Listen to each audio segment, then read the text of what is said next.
नमस्कार.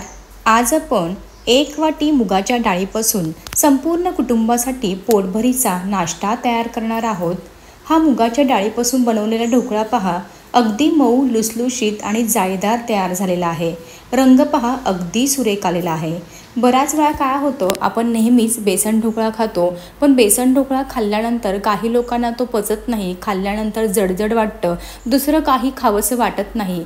पण जर तुम्ही मुगाच्या डाळीचा ढोकळा खाल्ला ना, तर तुम्हाला असं अजिबात होणार नाही, कारण मुगाची डाळ ही पचायला खूप हलकी असते. अगदी लहान मुलांपासून वयस्कर व्यक्तीसुद्धा खाऊ शकतील, इतका हा ढोकळा पचायला हलका असतो. ढोकळा पहा, खूपच मऊ, लुसलुशीत आणि जाळीदार तयार झालेला आहे. असा परफेक्ट ढोकळा तयार होण्यासाठी व्हिडिओमध्ये मी भरपूर साऱ्या बारीक टिप्स तुम्हाला सांगितलेल्या आहे. इतका हा ढोकळा बनवायला सोपा आहे.